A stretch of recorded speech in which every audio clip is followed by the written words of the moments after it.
আবু বকর আল্লাহ তাআলার ভয়ে ঘুমাতে পারে না, দৌড়ায়া জান্নাতুল বাকির দরজায় চলে গেছে। মধ্যরাত হয়ে গেছে, জান্নাতুল বাকির দরজায় দাঁড়ায় দাঁড়ায় আবু বকর কান্দে। আবু বকরের কান্নাই জান্নাতুল বাকির আশেপাশে যত সাহাবীদের ঘর আছে রে, প্রত্যেকটা সাহাবীর ঘুম ভাঙে গেছে। প্রত্যেকে ঘুম থেকে উঠে দৌড়ে আবু বকর সিদ্দিক রাদিয়াল্লাহু তাআলা আনহুর কাছে চলে এসেছে। চারপাশে আবু বকরের চারপাশে সবাই দাঁড়িয়ে গেছে। খলিফাতুল মুসলিমিন ওমর রাদিয়াল্লাহু তাআলা আনহু আবু বকর সিদ্দিককে বলে, খলিফা গো, গভীর রাত হয়ে গেছে, সবাই ঘুমায় গেছে। ও আবু বকর, আপনি জান্নাতুল বাকিতে কি করেন? আবু বকর গো, এইখানে দাঁড়িয়ে আপনি কেন চোখের পানি হাও মাও করে কেঁদে কেঁদে ফেলেন? ও খলিফা আবু বকর, কে আপনাকে আঘাত করেছে? কে আপনাকে গালি দিয়েছে? কে আপনাকে কষ্ট দিয়েছে? একটাবার বলেন। এই যে আমি ওমরের হাতের তরবারি আর ওই ব্যক্তির গর্দান আমি ওমরের তরবারি দিয়ে গলার থেকে আলাদা কইরা দিব। কে আপনাকে আঘাত করেছে বলেন? ভয় কেমনে আমি এটা বুঝাচ্ছি, শুনেন। তো আবু বকর বলে, ভাই ওমর, কেউ আমাকে গালি দেয় নাই, কেউ আমাকে আঘাত করে নাই, কেউ আমাকে কষ্ট দেয় নাই, কান্দেন কেন খলিফা? ওমর রাদিয়াল্লাহু তাআলা আনহু যখন বললেন কেন কান্দেন, আবু বকর সিদ্দিক বলে, ভাই ওমর, আমি তো কান্দি, এই যে জান্নাতুল বাকি দেখতেছো, বলে হ্যাঁ, এই জান্নাতুল বাকিতে পয়গম্বরের এমন বহু সাহাবী ঘুমিয়ে আছে যে সাহাবীর জানাজার গোসল নবী নিজ হাতে দিয়েছে। এখনো কিছু চিল্লায় সুবহানাল্লাহ বলবেন না? চিল্লায় বলেন না সুবহানাল্লাহ। এমন অনেক সাহাবী আছে যার কাপনের কাপড়টা নবী নিজ হাতে পরাইছে। এমনও সাহাবী আছে যার খাটিয়াটা নবী নিজে বহন করেছে।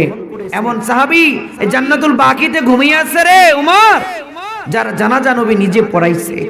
এমনও সাহাবীর কবর এই জান্নাতুল বাকিতে আছে, যেই কবরে নেমে নবী ওই সাহাবীকে আল্লাহর কাছে সুপর্দ করেছে।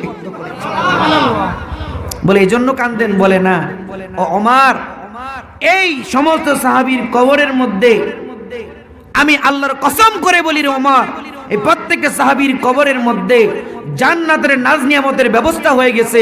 সেই সুঘ্রাণ আমি আবু বকর আমার নাকের মধ্যে পাইতেছি। চিল্লায় কোন সুবহানাল্লাহ।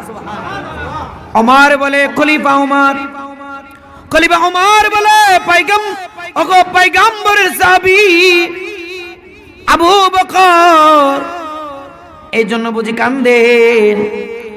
আবু বকর সিদ্দিক বলে না, এই জন্য কান্দি না। বলে কেন কান্দেন? আবু বকর বলে, ওমর রে, ও ওমর, এই যে প্রত্যেকটা কবরের মধ্যে মালিকের জান্নাতের নাজ নিয়ামতের ব্যবস্থা হয়ে গেছে। আমি আবু বকর ওই নাজ নিয়ামতের সুঘ্রাণ পাইতেছি।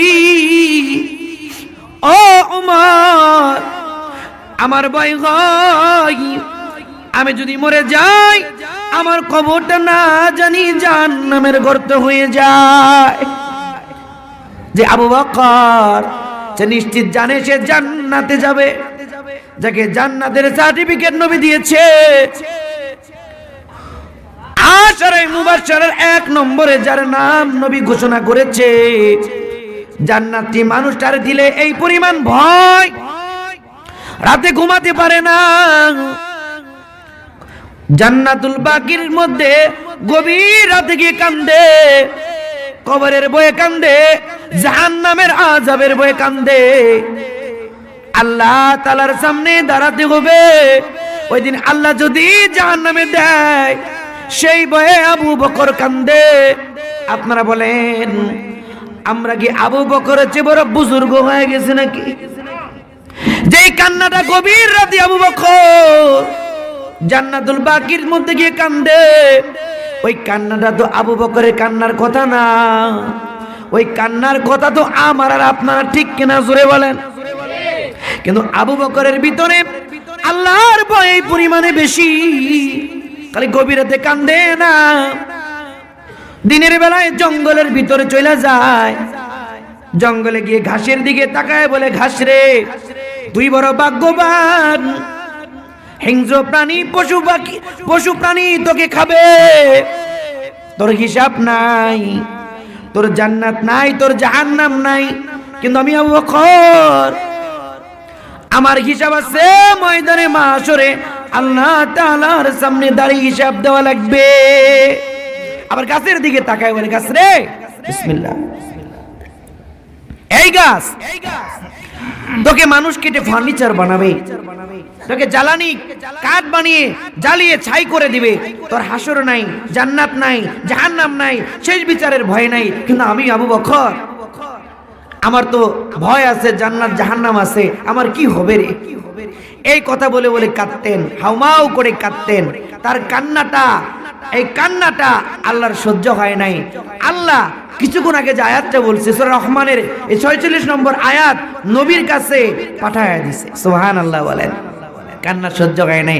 আল্লাহ বলে, জিবরাইল যা যা আমার দোস্তকে গিয়ে বল, আবু বকর আমি আল্লাহর সামনে দাঁড়ানোর ভয়ে, জাহান্নামের ভয়ে যে এই পরিমাণে কাঁদতেছে, আমার আর সহ্য হয় না, যাও যাও আমার দোস্তের মাধ্যমে আবু বকরকে জানায়া দাও, ও আমি আল্লাহর ভয়ে যে কান্নাকাটি করতেছে, গুনাহ থেকে নিজেকে বিরত রাখতেছে, যাও যাও আমার আবু বকরকে সুসংবাদ দিয়ে দাও, ওয়ালিমান খাফা মাকাম রাব্বিহি জান্নাতানে, কেউ যদি আমি আল্লাহর সামনে দাঁড়ানোর ভয় দিলে লালন করে, আমি তাকে 2টা জান্নাত দিয়ে দিব।